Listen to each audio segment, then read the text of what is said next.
प्रथम अध्याय का महात्म्य। एक समय पार्वती जी ने पूछा, है महादेव जी, किस ज्ञान के बल से आपको संसार के सब लोग शिव शंकर कहकर पूछते हैं? मधुशाला, उन्हें सब अंगों में समसानों की विभूति लगाए, गले में सर्प और नर मुंडों की माला पहने हुए हो, इनमें तो कोई भी पवित्र नहीं। फिर आप किस ज्ञान से पवित्र माने जाते हो, यह आप कृपा करके कहिए। श्री महादेव जी बोले, हे प्रिय, सुनो, गीता ज्ञान को हृदय आई में धारण करने से मैं पवित्र माना जाता हूँ और इस ज्ञान से मुझे बाहर की कर्म नहीं व्यापते। तब पार्वती जी ने कहा, हे भगवान, जिसकी तक ज्ञान की आप ऐसी स्तुति करते हैं, उसकी श्रवण करने से कोई कृतार्थ हुए हैं और आगे भी होंगे। मैं कहा, इस ज्ञान को सुनकर बहुत से जीव कृतार्थ हुए हैं और आगे भी होंगे। मैं तुमसे एक पुरातन कथा कहता हूँ, तुम श्रवण करो। एक समय पाताल लोक में शेषनाग की सैया पर श्री नारायण जी में मुंकर आनंद में मग्न थे। उसे समय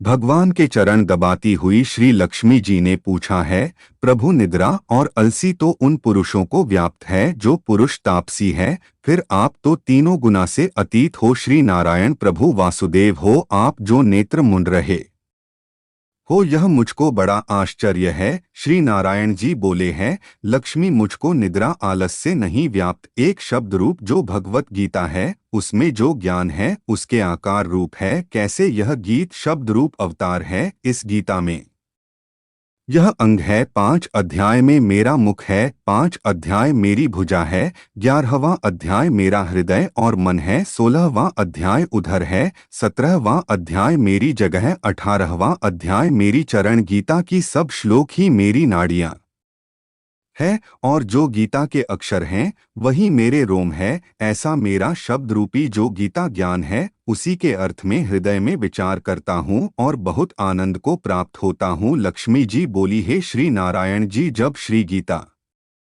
जी का इतना ज्ञान है तो उसको सुनकर कोई जी कृतार्थ भी हुआ है तो मुझसे कहो। तब श्री नारायण जी ने कहा है, लक्ष्मी, गीता का ज्ञान सुनकर बहुत से जीव कृतार्थ हुए हैं। छोटू, श्रवण कर। एक शूद्र वर्ण प्राणी था, उसने एक बकरी पाली। एक दिन वह बकरी चराने को वन में गया और वृक्षों के पत्ते तोड़ने लगा। वहां उसे एक सर्प ने डस लिया, जिससे वह तुरंत मर गया। मरकर उसने बहुत नरक भोगे, फिर बैल का जन्म पाया। उस बैल को एक भिक्षुक ने मोड़ लिया। वह भिक्षुक उस पर चढ़कर सारे दिन मांगता फिरे। जो कुछ भिक्षा मांग कर लाए वह अपने कुटुंब के साथ बैठकर खावे। वह सारी रात द्वार पर बांधा रहे, उसके खाने पीने की भी खबर ना लेवे। कुछ थोड़ा सा भूसा उसके आगे डाल देवे। दिन चढ़े फिर बैल पर चढ़कर मांगता। फिर कई दिन गुजरे तो वह बैल भूख का मारा गिर पड़ा, किंतु प्राण नहीं निकले। नगर के लोग देख करें, कोई तीर्थ का फल दे, कोई व्रत का फल दे, जब भी उसे बेल के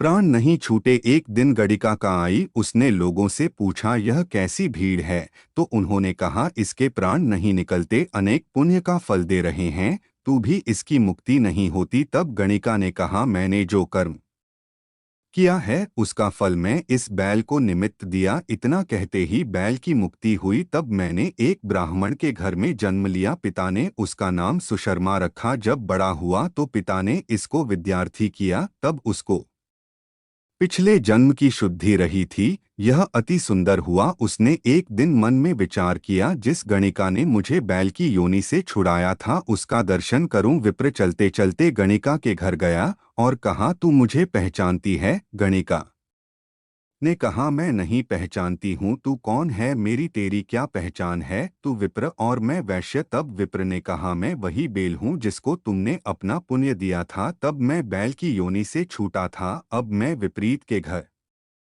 जन्म हूँ। तू वह अपना पुण्य बात। गणिका ने कहा, मैंने अपने जाने पुण्य नहीं किया, परंतु मेरे घर एक तोता है, वह सवेरे कुछ पढ़ता है, मैं उसके वाक्य सुनती हूँ, उसे पुण्य का फल मैं तेरे निर्मित दिया था। तब विप्र ने तोते से पूछा कि तू सवेरे क्या पढ़ता है? तोते ने कहा, मैं पिछले जन्म में विप्र का पुत्र था। पिता ने मुझे गीता के पहले अध्याय का पाठ सिखाया था। एक दिन मैंने कहा, मुझको गुरु ने क्या पढ़ाया है? तब गुरुजी ने मुझे श्राप दिया कि तू सुबह हो जा। तब मैं सुबह हुआ। एक दिन ठंडक मुझे पकड़ ले गया। एक विप्र ने मुझे मोह ले लिया। वह भी प्रभु अपने पुत्र को गीता का पाठ सिखाता था। तब मैंने भी यह पाठ सीख लिया।